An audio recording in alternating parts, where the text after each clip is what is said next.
Bismillahirrahmanirrahim. Elhamdülillah ve salatu ve selamu ala Resulillah amma ba'd. Assalamu alaikum ve rahmatullahi ve barakatuh. Hurmatly mekendешler, qadırlı musulman bir tuğanlar, barыңыздарга жараткан Allah Taala'nın тынчтыгы, salamı, merimi, rayımı, jana berekesi olsun. Allah Taala'nın barыбызга жакшы күндөрдү, жакшы түндөрдү, жакшы дос, кошуналарды насип кылсын. Жаман күндөрдөн, жаман түндөрдөн, жаман дос, кошуналардан Аллахым барыбызды сактасын. Жараткан Allah Taala өзүнүн тарабынан адамзатты туура жакка багытташ үчүн, оңдош үчүн, бактылыктын жолун көрсөтүш үчүн пайгамбарларды жиберген. Китептерди түшүрүп турган. Акыркы китеби Кур'ан, акыркы пайгамбары Мухаммад алейхиссалам. Кур'ан Allah'ın ulu, ıyık, nurlu kitebi. Adam balasına joldomo, жашоонун багыты, акыйкатты камтыган, туура ишенимдер, туура ибадаттар, жакшы кулук мүнөздөр, таза мамилелер, жөнөкөй, исрапкерчиликке жол бербеген, таза жашоо тиричиликти үйрөткөн. Мына Кур'ан-ы Карим тугандар ушундай касиеттүү Алланын китеби да. Куранга берген убакыт эң бактылуу убакыт. Куран окууга болсун, мейли арабча үстүртөн окуп атабыз. Бирок Кур'андын аятын түшүнгөнгө, ошонун тафсирин укканга, маанисине ой жүргүзгөнгө убакыт берүү бул өтө негизги ушул сөз. Tadabbur деп коет. Tadabbur Kur'an'ın ayatında oy жүргүзүү. Жөн эле окуп өтүп кетип калбастан токточ. Ушул аятта жараткан Алла эмне деп жатат? Кайрылуусу, буйругу, насааты жараткан Алла Таала эмне деп жатат? Ошончо туугандар, Кур'анда Алла Субханаху ва Таала бенде менен Алла Тааланын ортосун байланыштыра турган китеп ушул да. Акыйкатты баян кылган китеп ушул. Өзүңүздүн акыйкатыңызды билгиңиз келсе, Куранга кирсеңиз билесиз. Инсан эмнеден жаралып, эмнеден түзүлүп, кантип жаралып, кандай инсандарга Алла Тааланын тарабынан неиматтар берилип, аны кандай колдонулганын баардыгы Куранда айтып берет. Максатын айтып берет, иштетүүсүн айтып берет, натыйжасын айтып берет. Сен мындай амал кылсаң, мынандай натыйжа күтүп турат сени. Сен момундай амал кылсаң, мындай натыйжа сени күтүп турат дейт. Адам баласы натыйжаны карап жашаш керек. Сыно башталат качан? Балагаттан. Уул бала, кыз бала качан балагатка толгондо сыно башталды. Сыно качан бүтөт? Ажал. Адамга өлүм керек, ошого чейин сыно бүтпөйт. Азыр ооруп атам, карызга баттым, кыйналып атам, кырсыктап калдым, же болбосо жыргап атам, ден соолугум жакшы, тойлор болуп атат. Сыно бүт элек. Сыно бүт элек. Бүтпөйт сыно. 24 саат сынодобуз. Сыно ажал менен бүтөт. Финиш мындай айтканда балагат, то есть старт. Финиш бүтө турган ажал менен да. Ошо ажалда эми мына ошондо сыно бүтөт. Ошондо бүтөт. Результат, натыйжа качан чыгат? Качан адамдын денесинен жан чыкканда чыгат. Бул жактан адамдын денесинен жан чыгат, бул жактан Алла Тааланын тарабынан результат чыгат. Натыйжа чыгат, жыйынтык чыгат. Бул кайсы жакка барат? Bunun түбөлүктүү ахирети кандай болот? Ошончо Кур'ан-ы Каримде Алла Субханаху ва Таала оңолуубуз үчүн берген китеп. Ар бир адам оңолгонго, тазаланганга муктаж, тарбияланганга муктаж. Кур'ан-ы Карим адамдар оңдогонго, тарбиялаганга, тазалаганга, адамды чыныгы адам кылганга баарыбыз муктажбыз. Ошон үчүн өзүбүздү Кур'анга салайлы. Өзүбүздүн амалыбызды Куранга салыштырайлы, таразалайлы. Мен амалымга кыямат күнү Куранга салыштырып Алла Таалам эсебин алат. Куран китепти коет. Ар бирибиздин амалыбызды Курандын стандартына, Курандын таразасына өлчөнөт. Канчалык сиздин бу дүйнөдөгү жашаганыңыздын амалдары Куранга лайык келет, лайык келбейт. Ушуга жараша. Ишенимиңиз лайык келеби, келбейби? Ибадаттарыңыз лайык келеби, келбейби? Мүнөз, кыял, жоруктарыңыз лайык келеби, келбейби? Мамилелериңиз атаңыз менен болгон апаңыз менен, аялыңыз менен, соодагерлер менен, сатуучулар менен, партнерлор менен, чоңдор менен, кичүүлөр менен, тирүүлөр менен, өлүктөр менен, жаныбарлар менен, кошуналар менен, сапарлаш менен мамилеңиз кандай эле? Алды берди де бардыгын Куранга салыштырат. Жашоо тиричиликте тырмагын чачтан тартып буттун тырмагына чейин ушу жашоо тиричилигиңиз пайгамбарыбызга окшошобу, сизге окшошпойбу? Өң башыңыз кимге окшошот? Куранга салыштырып. Ошон үчүн касиеттүү, кереметтүү китепке убакыт бөлөйлү. Алла Тааланын китебин туура окуганга дагы жана маанисин туура түшүнгөнгө дагы. Анан буга амал кылып, сахабаларда кандай эле? Илим алат эле, дароо амал кылат эле, башкаларга жеткирет эле. 3 иш сахабалардын жашоосундан табылат да. Илим, амал, дават. Сахабалар эмнени пайгамбарыбыздан үйрөнсө, эмнени Курандан үйрөнсө, эмнени алса, илим ала турган болсо, дароо ошого амал кылат эле. Илим амал менен бирге болчу буларда. Билип коюп, үйрөнө берели, маалымат ала берели, анан кезеги келер амал кылганга андай эмес эле. Bir ayat bilse ошого амаллат эле, аны жеткирет эле. 10 ayat bilse аны амаллат эле, аны жеткирет эле. Ошон үчүн иншалла биз дагы үммөтбүз пайгамбар саллаллаху алейхи ва салламдын кыямат күнгө чейин келе турган. Биз ушу 3 ишти аткарышыбыз керек. Илим алышыбыз керек, ага амал кылышыбыз керек. Ошо менен токтоп калбастан башкалар менен бөлүшүшүбүз керек. Бул баалуулукту, бул жакшылыкты жайылтышыбыз керек. Алла берген эң улуу неематын динди, алхамдулилlah бул неематты, бул акыйкатты өзүбүз амал кылып башкаларга жеткиргендин аракетинде болушубуз керек. Өткөнкү сабакта Табарак Мүлк сүрөсү айткан элек пайгамбар саллаллаху алейхи ва саллям Мүлк сүрөсүн уктабастан туруп жатпайт эле. Кабырдын азабынан куткаруучу, кабырдын азабынан сактоочу таасири өтө күчтүү Мүлк сүрөсү 30 аяттан турат. Ошондо айткан элек биз дагы окуйлу, жаттайлы, мааниси менен көңүл буруп окусак таптакыр башкача. Алла ааламды кандай жаратты? Кандай бадыша? Асманды кандай, жерди кандай, жылдыздарды кандай, максаты кандай, асманды кантип кооздоду? Алла Тааланын жараткандан бир кемчилдик, кымтык таба аласыңбы? Асмандын бир тешик бешиги барбы, кыйшык бешиги? Барын Алла субханаху ва таала булардын бардыгын айтып келип, мынакей эми ушундай Алла Тааланы четке каккан, ушундай жаратуучу жалгыз, чыныгы бадыша, шериги жок, ишенбеген адамды капыр деп айтат. Валилладина кафару би раббихим адабу джаханнам ва би'сал масир. Жана өз робелерине капырлык кылгандар үчүн дозоктун азабы бар. Жана кандай дагы бул жаман кайтуу, кайтып бара турган кандай дагы жаман жай. Алла субханаху ва таала бул жерде мынандай деп айтып атат. Демек ушу өз жоктон бар кылган затты Алла субханаху ва тааланын четке кагуу, ишенбеген бул чоң күнөө, буну капыр деп айтат турган.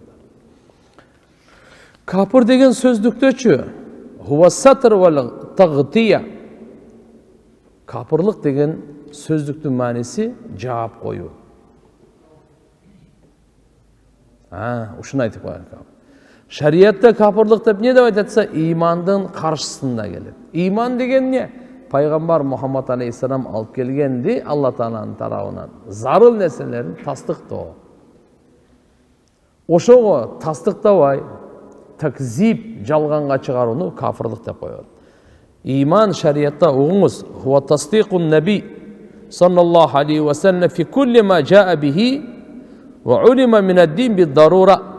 Peygamberimiz sallallahu aleyhi ve sellem alıp kelgen jana dinden zarıl bolgon nersege işenim zarıl bolgon nerseni tasdiqtaş керек. Dinde Allah Taalaga işenim keltirүү zarıl. Periştelerin, kitaplarga, ahiretke jana başka namaz jana hükümler var Allah subhanahu ve taala. Peygamberimiz alıp kelgen. Oşunu tasdiqtagandan atı iman, жалганга чыгаргандын аты капырлык.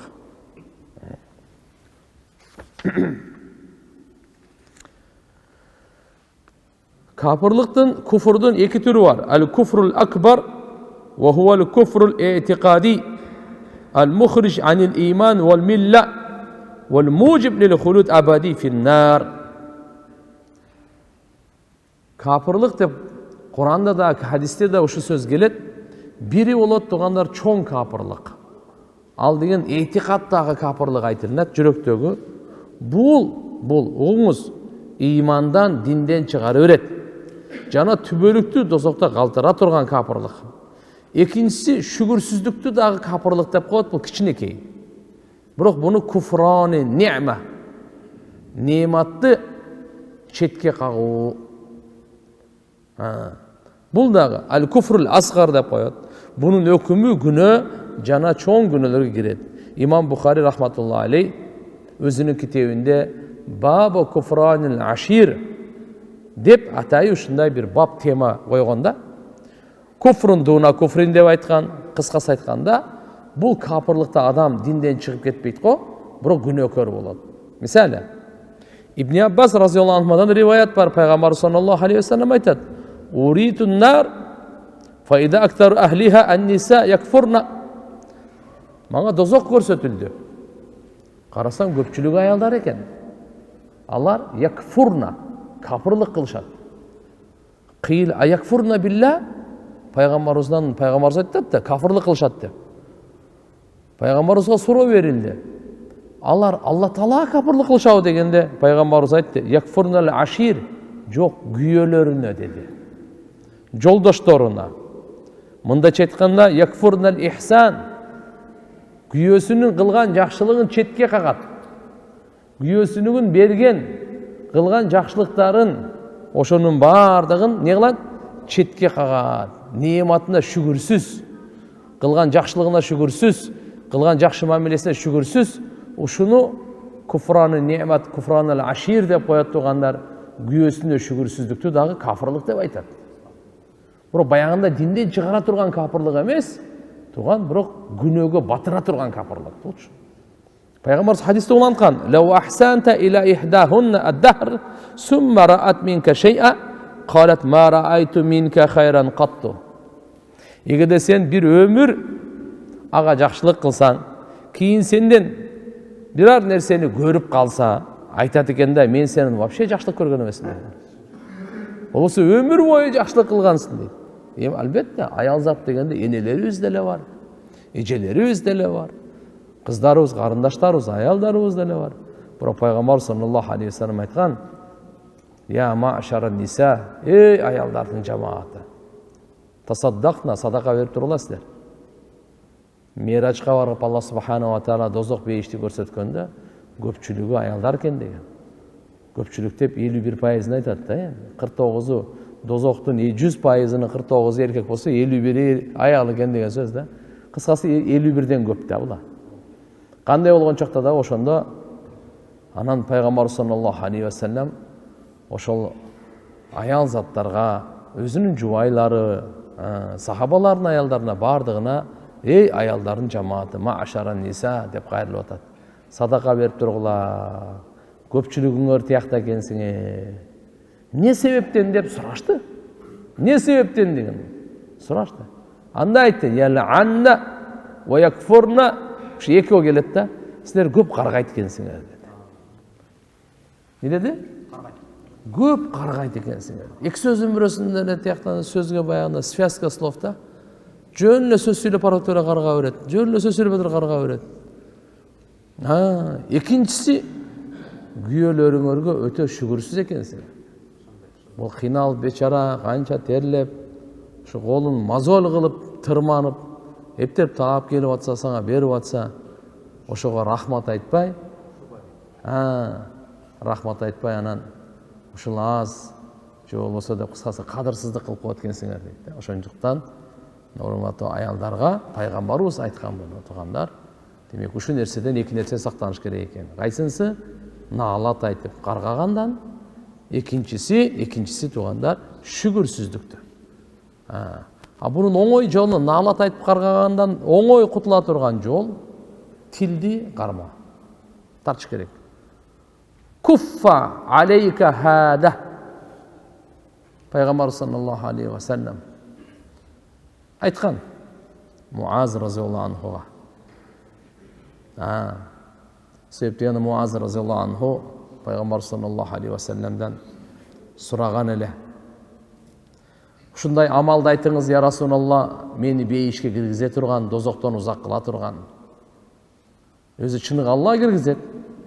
Бирок бул жерде фаил мажази деп коет, эми себеп ал амал. Пайгамбарыбыз айтты, сен өтө улуу иш тууралуу сурадың деди. Ошо амалды сурап атат, бейишке киргизе турган, дозоктон узак кыла турган. Аллага ибадат кыл, намаз оку, ага ширк келтирбе. Намаз окугун, орозо туткун, зекетиңи бергин, ажылык кылгын. Мен сага дагы айтып коеюнбу деди.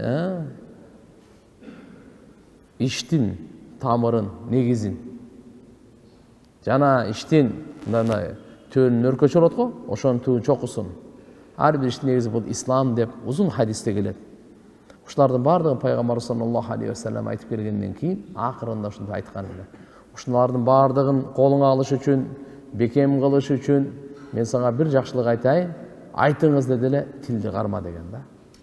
Анан айткан Муаз разияллаху анху, я Расулалла, биз тилибиз менен сүйлөгөн нерсебизде азапка тартылып калышыбыз мүмкүнбү? Пайгамбарыбыз айтты, энең сени жоготсун. Эмне деп айтып атасың сен? Адамдын тили бар го, чөптү оргондо, орок оргондой, кудум ушундай ооруп алат деди. Орок мындай экен да, тез. Чөптүчү кичинекейин дагы, чоңун дагы, бышканын дагы, бышпабаганын дагы, чиригенин дагы, ылгабастан туруп бардыгын оргондой, тил дагы жакшы жаман ылгабастан баарын оруп салат экен да булчу. Ошон үчүн тилди карма деди. Эми тилди кармаганда сүйлөбөй коелу.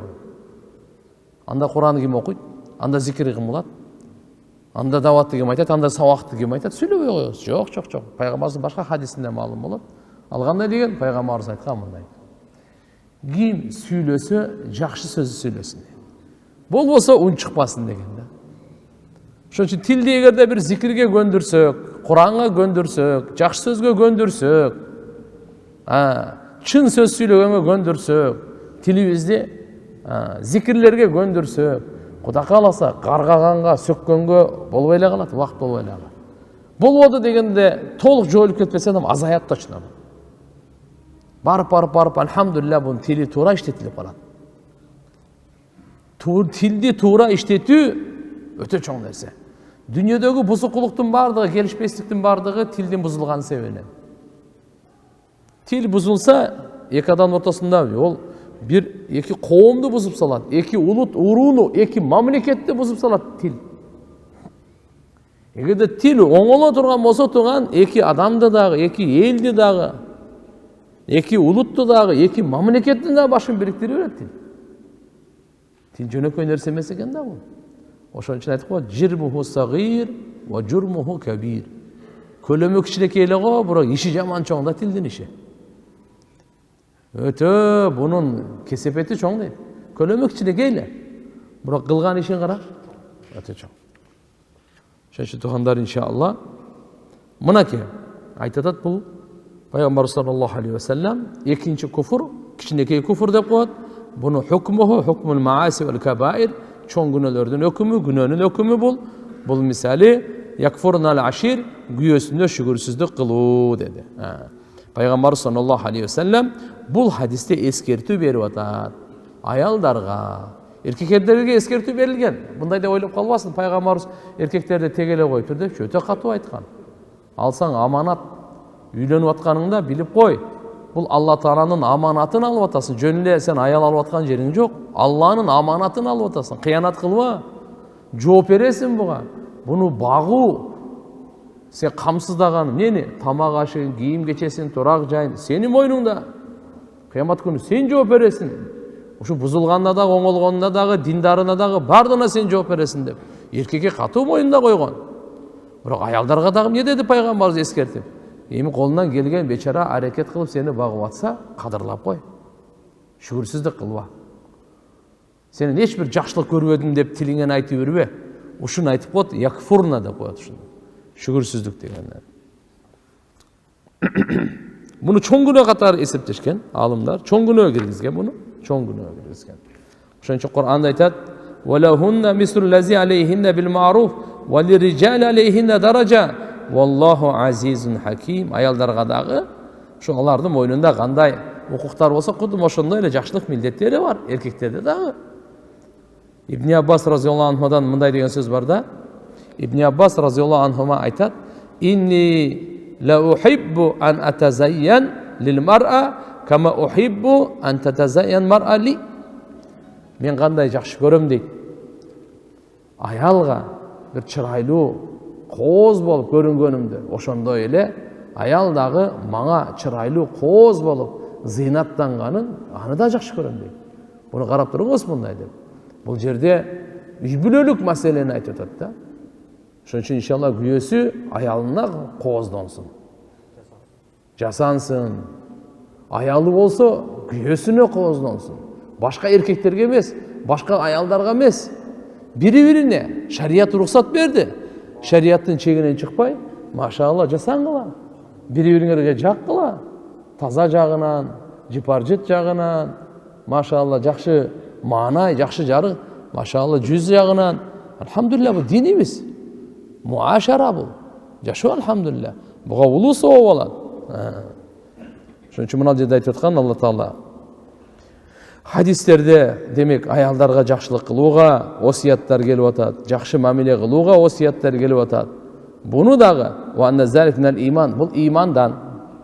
Аялдарга жакшылык кылууң, аялдарга жакшы мамиле кылууң, аларга өзүң жубайыңа кооз болуп, сулуу болуп жасанганың имандан.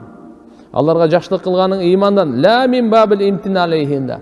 Аларга бир жакшылык кылып, милдет кылып кое турган баптан эмес, мындайча айтканда угуп алыңыз. Сиздин мойнуңуздагы милдет. Аялды багычу. Сиздин мойнуңуздагы ошо акысы сен кылышыңыз керек. Мен сага ушундай кылдым, мындай кылдым деп милдет кыла албайсыз да. Милдет кылып бөлөк.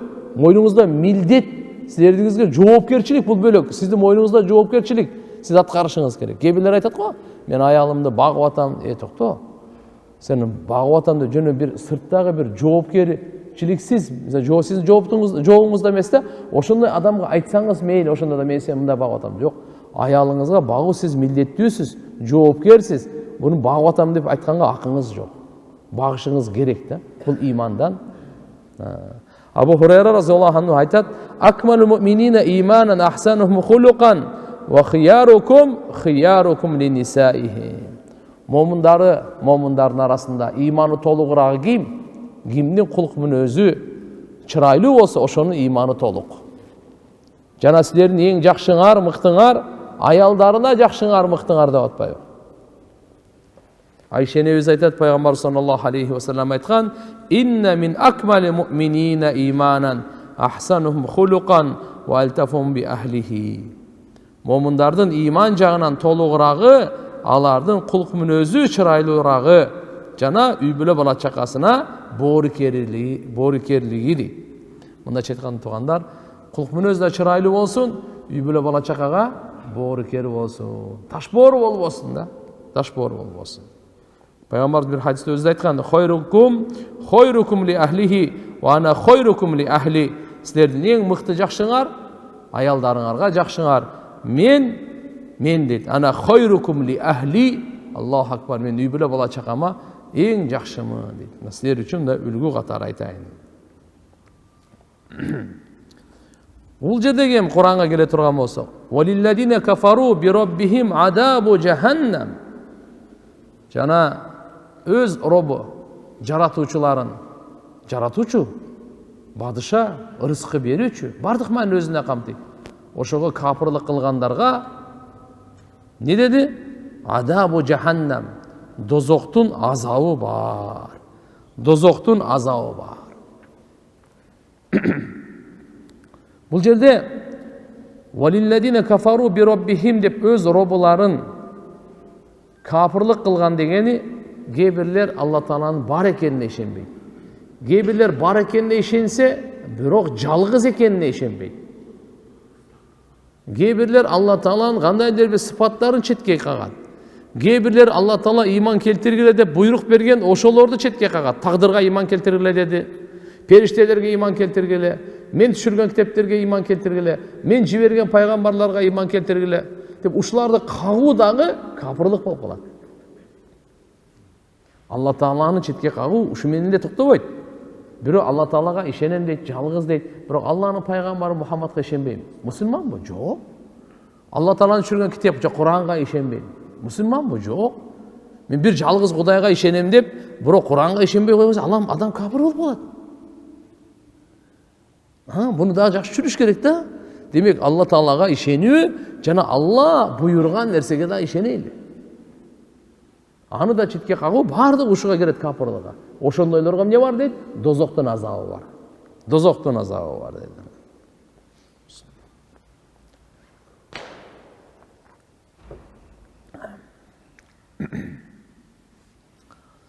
Өз үчүн чынына келгенде туугандар, жараткан Алла Субхана ва Таала баарыбызды жоктон бар кылган.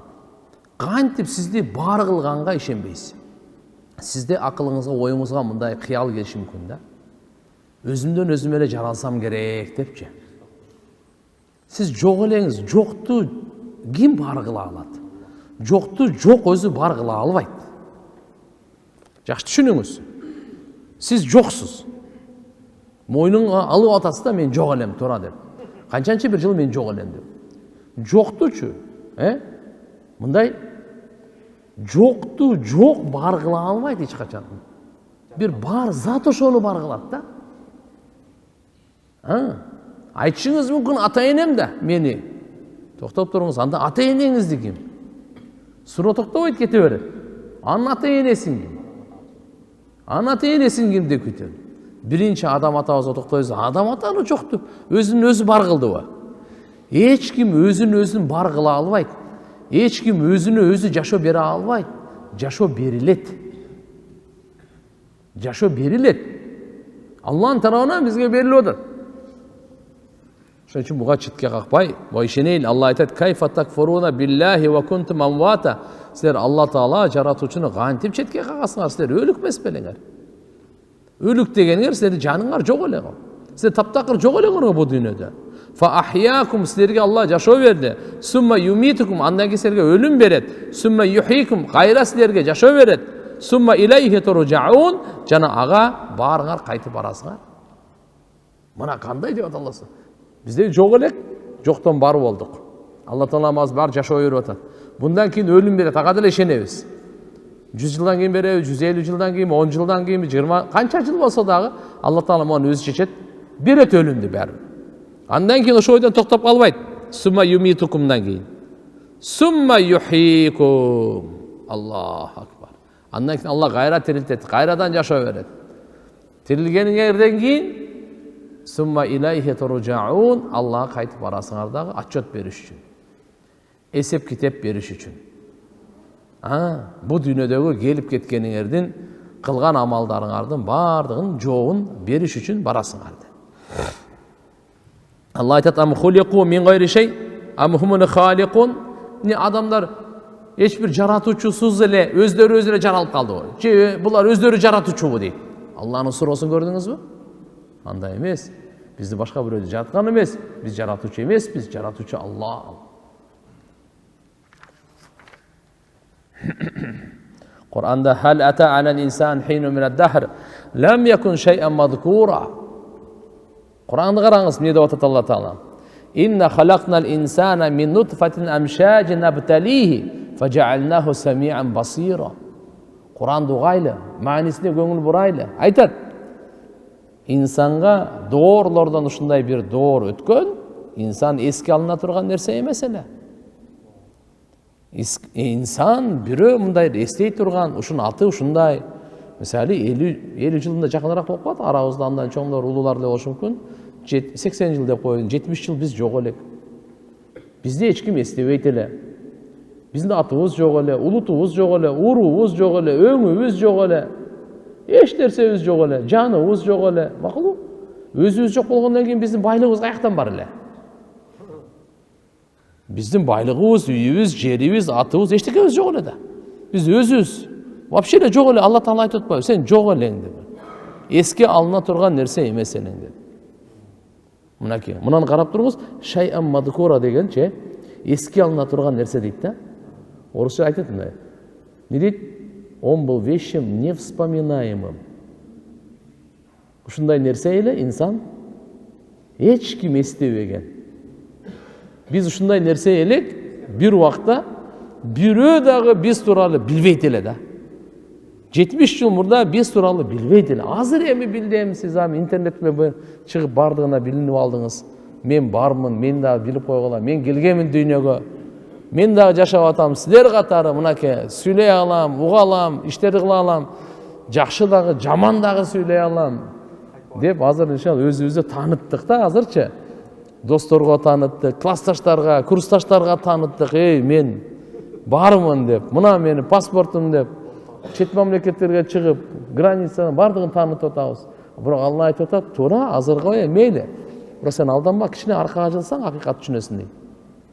Аркаңа пленка, жашоонун пленкасын аркага түрүп келсең, баары эненин ичине киресиң, атанын белине чыгып туруп эле так жок болуп кетесиң. Мен кайдан келдим деген суроо берген киши жок. Ким мени алып келди деген суроо берген киши жок. Эмне үчүн алып келди деген суроо берген киши жок. Ошол көз бергенге бир рахмат айтып коеюн, кулак бергенге рахмат айтып коеюн, өпкө бергенге рахмат айтып коеюн, жүрөк бергенге рахмат айтып коеюн, мээ бергенге айтып рахмат айтып коеюн деген киши жок. Илля машаалла, илля машаалла.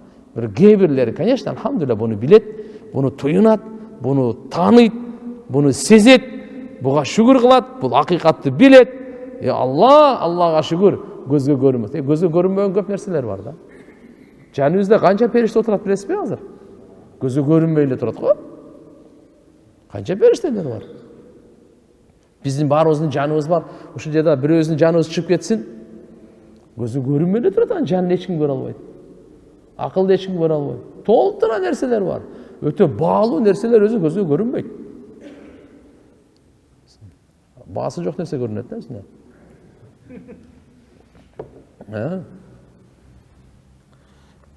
Аны Алла Таала эмне деп атат?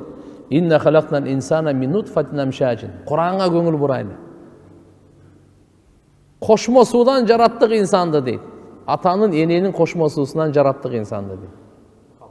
Аллаху акбар. Бир эле суудан жаралбайт да, атанын суусунан, атанын бел суусунан эле жаралбайт инсан.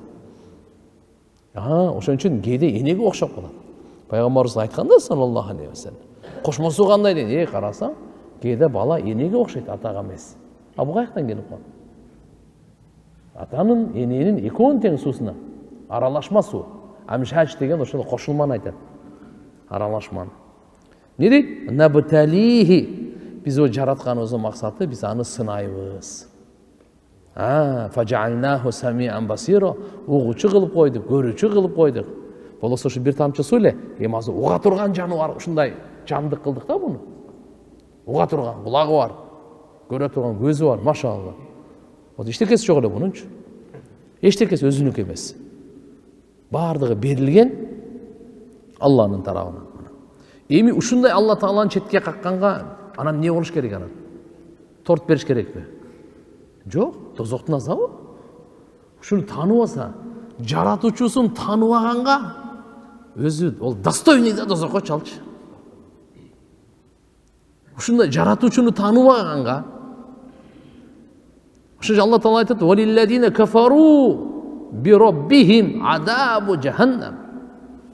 Ким өзүнүн жаратуучусун, өзүнүн робусун, рызкы берүүчүсүн, жашоо берүүчүсүн, өң түс берүүчүсүн тааныбайбы, четке калып, Аллаху акбар. Ошого тозоктон азабы ал. Ал татыктуу ошого. Ылайыктуу ошого. Аны ал тамаша жай эмес да алчы. Өтө жаман жай. Аз келет ага. Дозок деген сөзчү бу алам ли дарил адаб ва лиқабul илахи. Дозок деген не өзү? Арабча жаханнам. Жаханнам деп коет дозоктучу. Бул алам, мындайча айтканда, бул ушундай бир жай экен. Алланын азаптай турган, Алланын каары жаза бере турган жай экен да. Дозок дегенчи.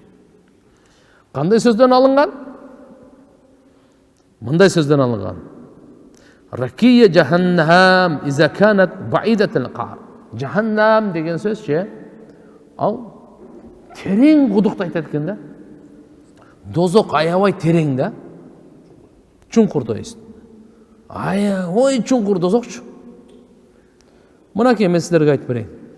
Куранда айтат: "Иннал мунафиқина фи даркил асфари минан нар." Мунафиктар кайка барат билесиңби? Дозоктун эң түбүнө барат. "Валан таҗида лахум насира." Аларга эч кандай бир жардамчы таппайсың дейт. Муслим, Сахи Муслимде риваят келет. Абу Хурайра разияллаху анхудан айтат: "Кунна ма Расулилла саллаллаху алейхи ва саллям." Пайгамбарыбыз Мухаммад алейхиссалам менен биз бирге элек дейт. Абу Хурайра айтып атат. "Из самиа вajbatan." Пайгамбарыбыз ушундай бир үн укту. Өтө катуу үн. Кандай үн десеңиз, сауту сукуту шей сакил. Өтө салмактуу нерсе асмандан түшсө, жерге же болсо жогору жактан түшсө, бизде канча этаж эң бийик бар. Мен вертолет менен таштай берсем бир тонна ташты. Өтө оор салмактуу нерсе түшкөндө ошону вajba деп коет экен. Ушундай үн укту деп факала наби саллаллаху алейхи ва саллям тадруна ма хада. Пайгамбарыбыз айтты: "Билесиңерби?" деди, "Мына ал үндү" деди. Дуң эле дейчтү да. Кулна Аллаху ва расулуху а'лам. Сахабалар айтышты, Абу Хурайра разияллаху айтат: "Биз каяктан билербиз? Алланын элчиси билүүчүрөөк алар" деди. Пайгамбарыбыз айтты: "Хада хажарун ай азимун румия бихи фин-нар мунзу 70 харифан ай амман фа хува яфи фин-нар ал-ан хатта интаха ила qa'riha." Бул ушундай чоң таш түштү дейт. Ыргытылган экен дозокко. 70 жыл мурда. Канча жыл мурда? 70 жыл мурда ыргытканы фа хува яфи фин-нар. Бул дозокко кулап түшүп келатат дейт. Ал-ан азыр дейт, хатта интаха ила qa'riha, түбүнө азыр жетти дейт. Дозоктун чукурун, тереңдигин айтып атат. Канчалык чукур, канчалык терең. Эгерде мына азыр самолеттон асманга алып чыгып туруп 15-20 километр дагы канча бийик чыксаңыз чыгыңыз, бир тонна ташты ыргытып берсеңиз, канча секундада келет жерге. Бул ошончу башынан дозоктун четинен кулатканда 70 жылдан бери келатат дейт. Bir gün өттү, bir ай өттү, дагы эле түшүп келатат. Bir жыл өттү, дагы эле түшүп келатат. Ушуга окшогондон дала 70, анан түбүнө эми жетти деп атат. Раваху Муслим, имам Муслим рахматуллахи алейхи риваят кылып атат. Бул сахих хадис туган. Эми мынал дозок тамаша эмес экен билдик да. Ошо Алла Таалам баарыбызды дозоктун отунан сактасын тугандар. Ата-энелерибизди, бир туугандарыбызды, жалпы мусулмандарды, эркектерин, аялдардын терүүлөрүн, өткөндөрүн баарыбызды Алла Таалам дозоктун отунан сактасын. Бул дүйнөдөгү азап эмес. Кыйынчылык эмес. Оору эмес тугандар. Чыныгы азап, чыныгы кыйынчылык, кордук тиякта.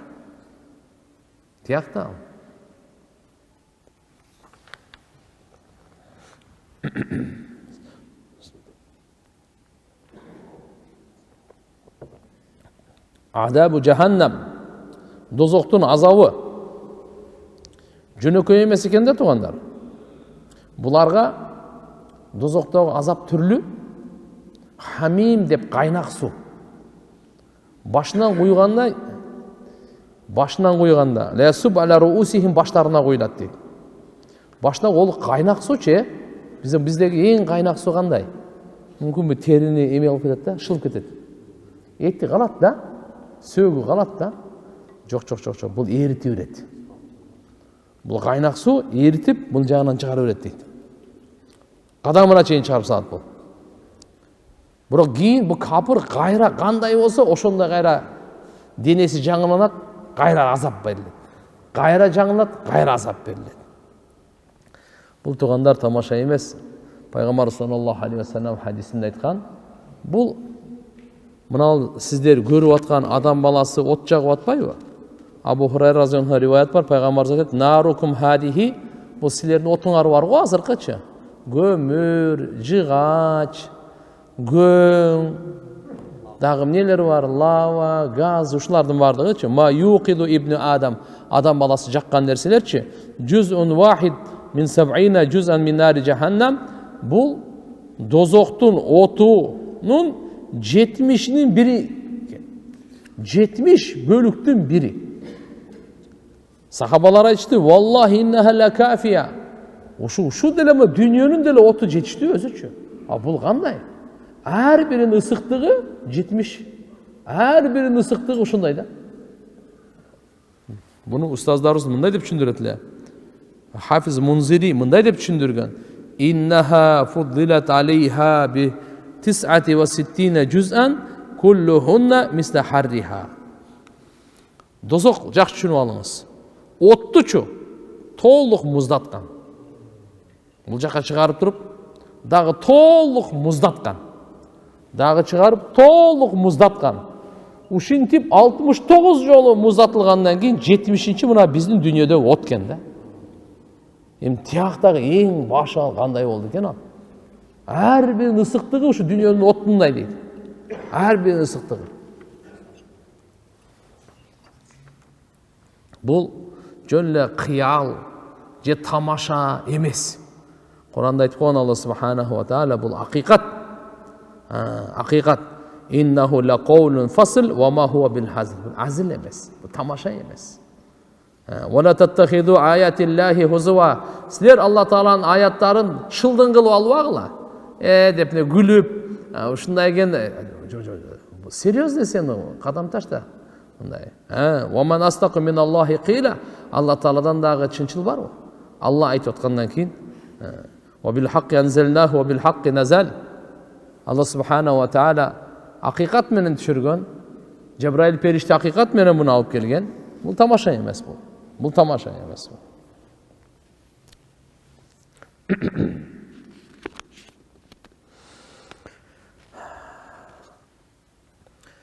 وَلِلَّذِينَ كَفَرُوا بِرَبِّهِمْ عَذَابُ جَهَنَّمَ وَبِئْسَ الْمَصِيرُ. Бұл жерде дозоқтың азабы хуа адабун хақиқи, чынығы азап. Хуа адабун шадид, қату азап. Хуа адабун алим, орыта тұрған жанчыдағыз азап. وَلِلَّذِينَ كَفَرُوا بِرَبِّهِمْ عَذَابُ جَهَنَّمَ. Бұл жерде айтып атқаны, ошондай қату жанчыдағыз, чынығы азапқа лайықтылар ким? Өз робы жаратушысына капырлық қылғандар. Бұл осаны Алла Тағалам жаратқан еле, өзінің құдіретіменен тұрғызып бастырған еле, нематтарын, түрлілерін төгіп, есеуі жоқ, саны жоғын жадырып берген еле, ошондай болса да бұл капырлық қылып атауы, еми өздерінен көрсін дейді. Өздерінен көрсін. Алла Тағала айтады: "Ва фил арди аятун лил муқинин, ва фи анфусикум афала тубсирун, ва фис самаи ризқукум ва ма ту'адун, фа ва раббис самаи вал ард иннаху ла хаққун мисла ма аннакум тантиқун." Жердече бекем ишенгенге Алла Тағаланың құдіретіне белгілері есеуі жоқ аяттар. Жерді қараңыз, қандай деген керемете. Емне нәрсені егіп, емне нәрсені алып атауыз, қандай дамды нәрселерді алып атауыз. Ошы топырақтан, таштақ жерден Алла Тағалам қандай ырысқыларды бізге беріп атады. Қандай кендерді ашып беріп атады. Жерді қандай тұрықты қылып қойып атады. Тоолорды мықтай қылып қағып, қазықтай қылып қағып салып атады. Жердің үстінде жашап жүргеніміз өзі шүкір. Жер жамандықты да, жақсылықты да бардың өзінің ішіне қамтай береді. Егерде мына өліктердің бардығын жер албай қойғанда білесіз бе? Адам жашаш мүмкін емес әлі. Бардығын өзінің ішіне қамтай береді. Жердей сабырды, көтерімді, үстінде қанша күнә болып отады, дәлі сабыр қылды болса, Алла Тағаладан рұқсат сұрайды екен да. О жараткан Алла мен үстүмдө ушунча күнөө кан төгүү бузукулук болуп атат, уруксат берчи кичине бир кыймылдап коеюн, ордуна келтирип коеюн дейт. Биз айтат го көчөдө балдар. Чувствосуна келтирейин дейт. Чувствосуна келтир. Жер бизди ошо чувствобузга келтирип койбосун да. Ошодон эле Кудай деп эле жүрөлү, жөн жүрөлү. Адам экен да Куран укпаса, хадис укпаса өзү көөбө баштайт да. Өзү мында совсем бир башкача болуп, бирок жакыны көп эмес, бир аз эле көбөт. Алла акырын сындырып коет. Бүктөп коет. Мындай эле дейт. Текеберленбеш керек эч качан. Жерде Алла Таала айтат, жердечи герсейип баспаган дейт. Ла тамшифларды мараха. Жерде герсейип баспаган. Жерди тешип жүрбөйсүң дейт. Мойнуңду башыңды көтөрүп. Ада мүмкүн эмес да. Жерди катты кебирлер баскан эмес жерди. Жөн эле бассаң деле болот эми ал. Туфлини көрдүк эми мени. Жөн эле бас, жөн эле бас жерди. Жерди теше албайсың, жерди теше албайсың. Кандай бассаң? Герсейсең, тоонун башына чалбай эмес. Жөн бийик боло албайсың, эч качан. Алла эскертет. Офиан хусикум афарату бисер. Өзүңөрдүн жаныңарга көз салып койгон шейтан. Көрүнбөй дагы дейт Алланын кудуретин берип. Канча болсо да көзүң жөнүндө суу билесиздер. Мынтип суу алып койсоңчу. Эмне нерсени дагы жүрөсүн көргөн адамдар көзүнүн составын окумушуңар көп эсиндеп чыгышты. Көзүнүн составын карысында ағында қанша тектаған емелер бар, тамырлар бар, өзі қайтып көреді, баш жетеді. Менің қандай, менің жайғашқаны, менің емдедеді, жұмшақы қатуы, темері, пластигі, бұны анықташты. Менің іштеден де баштан шықпайды. Мен шықпай бұл ақтың да чұққа қойышты, ем көп. Башталды жоқтың, ар жақты, улитка, бәрді, барды да қойышты. Қандай бар, мен жетпейді да. Аллахтан қанша өзінің қамтыды бізге берген. Мынаяқтан біреусінде тамақ беріп отады, екіншісінде дем шығып отады. Екеуі кішкене алмашып қойса көпті жашу. Сразу тамақ бере тұрған емес, дем бере тұрған жерге кетсе, ұшында оқия болады. Бір батышына өзінің ошо аяғын башына жүзім алып деп жемейші тамақтан без ақша керек болады. Сразу тарихи оқия. Адам шыншалық алсыз жөнелі бір жүзім берен ішінде bir dem verildi. Çıkan dem durmaya nasip etti. Girgen dem çıkmaya nasip etti. Jön kanlar işte olup bir şeyde işlemeye alsınca toplu etsin. Sırası kesken götürdü. Uspet etsin de tutan boğaz hoş oldu tuttu. Arkada. Meyli tanrılar meclisi bir olmasa boldu sana hiç kimde var. Küçük bir iki tanrılar olmasa sen milyarda sana hiç kimde gelmesin. Bardırı ölümünü falan. Olay sıktasın. Ona kalandan aydıda o fiyan pozitif bu kadar sebep. Özlerinin canlıları başkan canlılara oynama. Başkanlara oynamaz. Toğulunu, ciğer aslan, bunu ayağa alacak oyunu öpüp duralım. Sen özünden başkan ne olsun? Balanı, atanı, yedeğini kapı yok. Sen özünden başkasın. Özünden daha da. Ofisler arasında. Tuğadın. Rızklar asmanda. Rızk tanışı örgüyle, birbirine dost olduğunu, birbirine camanlık, bırak vasıflık kılıp, rızkın çeşitli olmadı. Rızkı çeşitli. Rızkına duranlar, bu çeşitli gelmeyiz. Çünkü bir almayı tanıdan Allah aşıyor, bir rızkını bağında, ayağında acı yapmak diye geldi. Başta sizin rızkınızda, ayağınızda, balanızda acı yapmak. Sizdeki çeşitli rızkınız. Ama bırak vasıflık oynama. Ama ciğer aslan olan, bu hakikat, sizler söylüyor bakmadan hakikat bu, tutmuşunda yapıyor. Tutmuşunda yapıyor. İbn Abbas Resulullah anlatmadan hadis gelip, Peygamber sallallahu aleyhi ve sellem tündüsü tahajjudda durganda ona duanı çekip İza qama minel leyl yetehajjed Peygamber üstünde tutuyor. Allahumma Rabbana lekel hamd. O Rabbimiz sana hamd olsun. Ente kayyimus semavat vel ard. Sen asman benim cennetli kalmak tutucusun.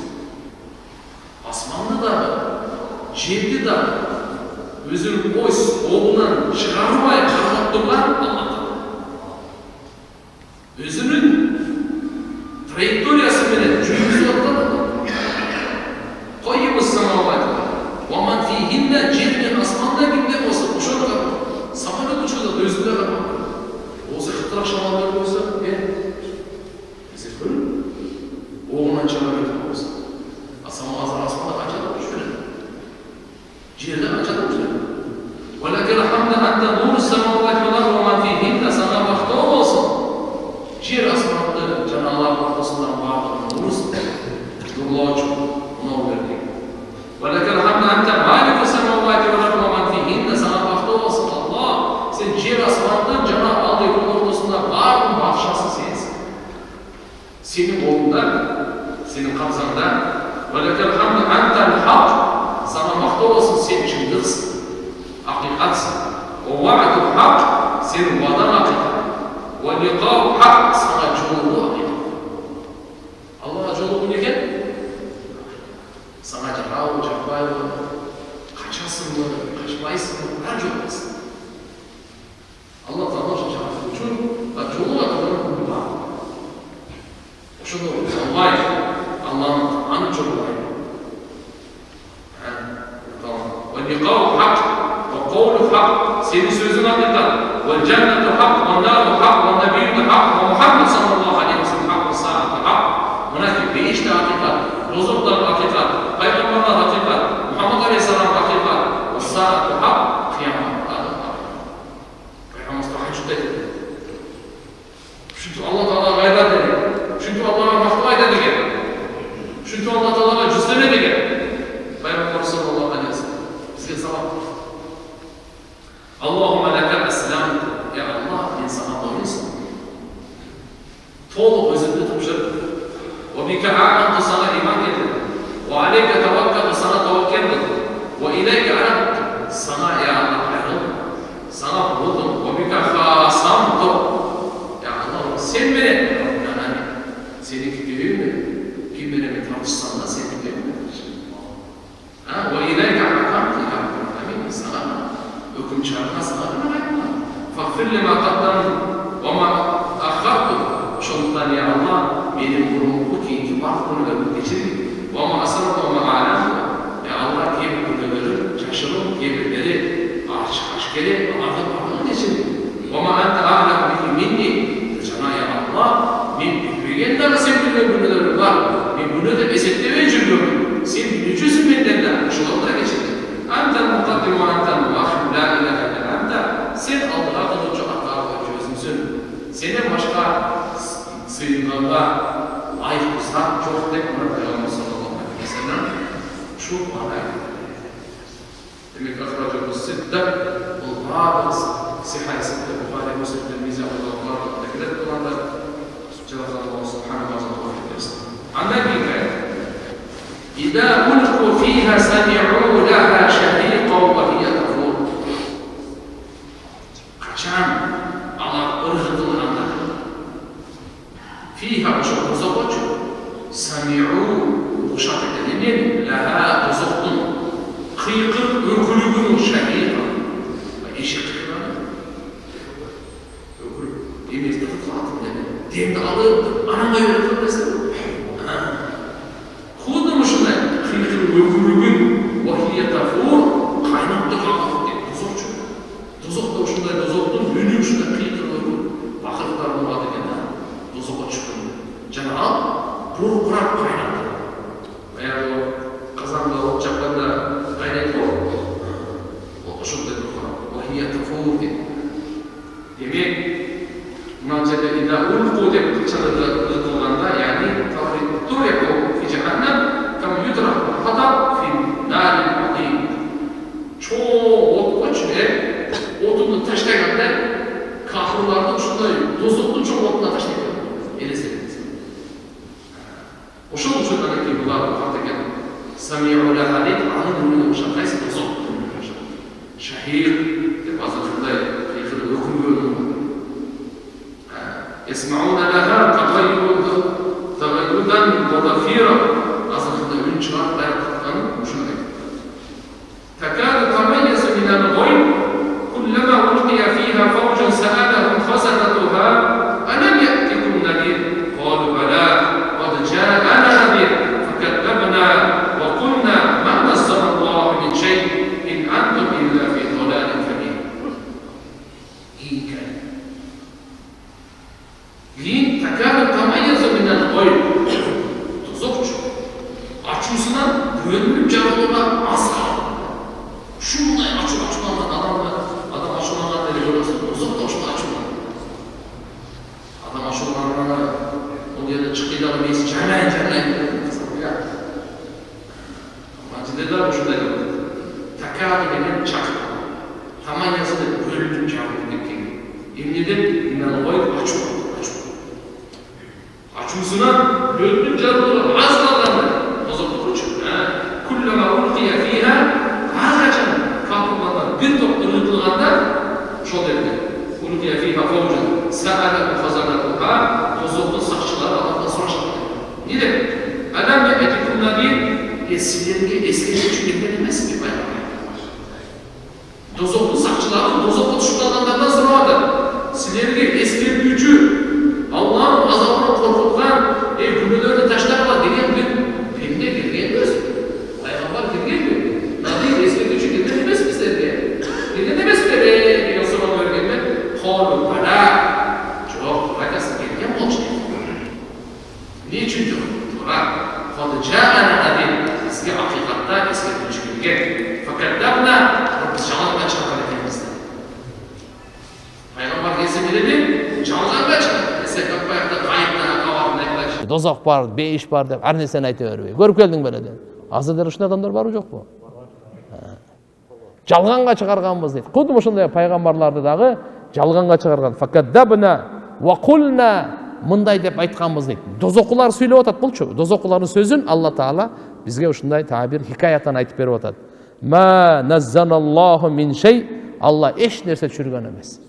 Пайғамбарлар келіп айтады да, Алла ушундай түшүрдү, мындай болгула деп бардығын айтып атса, жоқ, деп аны жалғанға шығарды. Алла еш нәрсе түшүрген жоқ деп айттық.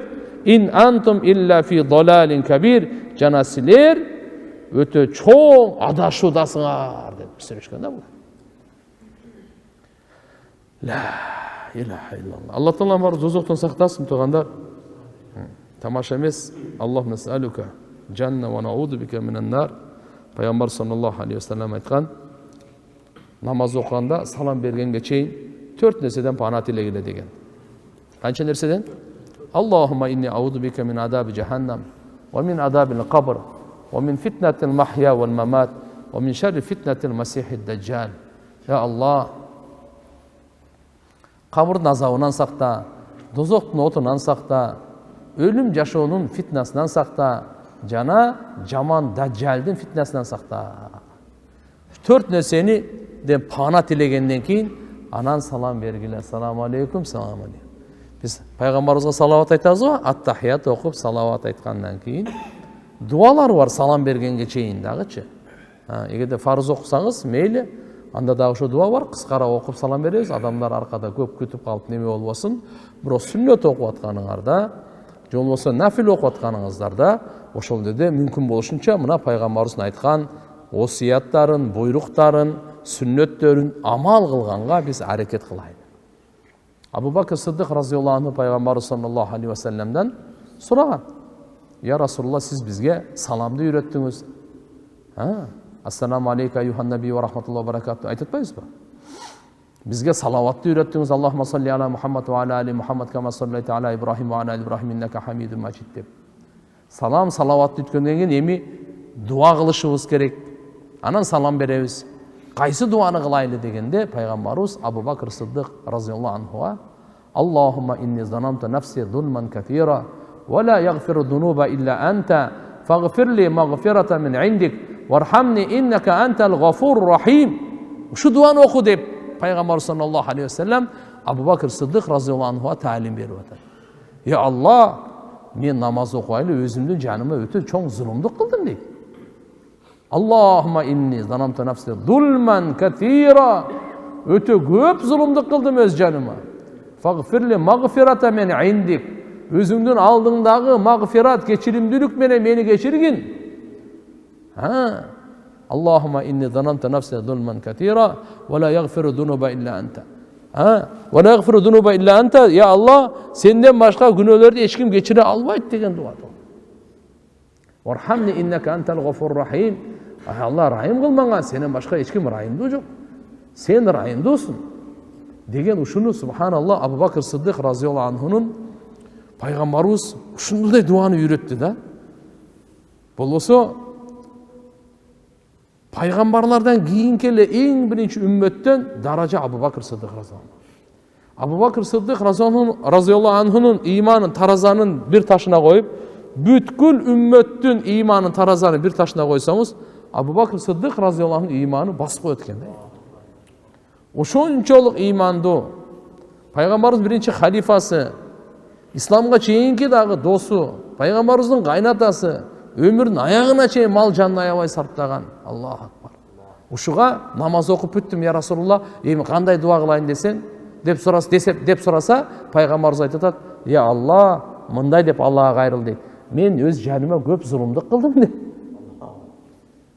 Demek жақсы işti kılıp durup, men uşunu kıla almadım degen, uşunu ihlas dep koyat. Özü жақсы iş kıldınız. Kılganыңızdan keyin oşonu jokko çıkarыңız. Себептен рия келіп қалбасын. Қожа көрсін келіп қалбасын. Шунча жақсы іш қылғандан кейін бол ошоны сақташ үшін, шайтандан ептеп, септеп құтылыш үшін, жоқ, мен жақсы іш қылған жоқпын. Шайтан сен мені алдауа. Бол, емне қылған болса Алла үшін қылдым мен, болды. Бұшын ле білем мен. Қалған білбеймін мен. Қалған мен өз жаныма зұлымды қылдым мен. Күні кешірді. Мына. Бұл дуаны, азырқы дуаны, иншалла салам бергенге чейін қылып жүрсек, өте жақсы. Бұл дуаны жаттағанға чейін салаваттан кейінше Роббана атинаны оқып жүріңіз пока. Роббана атина фид дуния хасана ва фил ахирати хасана ва қина азабан-нар. Бірақ ушу менен эле жашообуз бүтүп кете бербесин да. Кандай дедиңиздер? Кичине жылыш керек да азмазы. 10 жылдан бери намаз окуйм. 10 жылдан бери ошо Роббана атина менен жүрөм. Машалла. Жор пайгамбарыбыздын дагы дуалары бар да. Ошол жактан үйрөнөйлү, өсөйлү. Bir hadiste Abu Davud şerifte gelет, Peygamber sallallahu aleyhi ve sellem bul dağı. İbn Masud razıyallahu anh aytat, Peygamber sallallahu aleyhi ve sellem şu duanı salam beringe çeyin taşahhud dep koyabızga, oşodan keyin okuganга buyurat ele үйрөтүп эле дейт. Allahumma allif bayna qulubina ve aslih zata baynina vahdina subulas salam. Ya Allah bizim жүрөктөрүбүздү bir kılgın. Öz ara mamilebizди оңдогун. Тынчтык жолдоруна жолдогун. Ve najjina minad zulumati ilan nur. وَجَنِّبْنَا الْفَوَاحِشَ وَالْفِتَنَ مَا ظَهَرَ مِنْهَا وَمَا بَطَنَ. Ya Allah bizdi karangılıktan kutkarıp jarıklıkka çıkargın. Jana bardıq aversiz, fitna, aşkeresinden dagı, jaşırından dagı günölerдің bardığından bizdi saktagın. وَبَارِكْ لَنَا فِي أَسْمَاعِنَا وَأَبْصَارِنَا وَقُلُوبِنَا وَأَزْوَاجِنَا وَذُرِّيَّاتِنَا. Jana bizge bereke bergin. Gözlerimizge, kulaklarımızga, жүрөктөрүбүзгө, bala çakalarımız, ayallarımızga, bala çakalarımızga bereke vergin. Ve tub aleyna inneke entet tawwabur rahim. Ya Allah, bizim tövbamızda kabul kılgın. Sen tövbanı kabul kılıuçu rahimdusun. Ve cealna şakirin li ni'metik ve muslimin biha aleyk. Ya Allah bizdi nimetlerine şükür kılıuçulardan kılgın. Alkış sana aytuuçulardan kılgın. Ve kabilin laha, alarda kabul kılıuçulardan kılgın. Ve atimmaha aleyna. Jana bizge uşu nimetlerini toluk ıralap buyurgun degen. Bu Peygamber sallallahu aleyhi ve sellem bu dualarından akırın tuğanlar elhamdülillah. Birinci bu duanı jattaylı, keyin bunu jattaylı, keyin bunu jattaylı, keyin bunu duanı kılaylı. Görüңүзчү qanday degen Peygamber sallallahu aleyhi ve sellem nemne degen dualardı öğretken. Şu jaratkan Allah Taala gayrılış kerak. Ayrılabızbı inşallah. Allah'ım kabul etsin.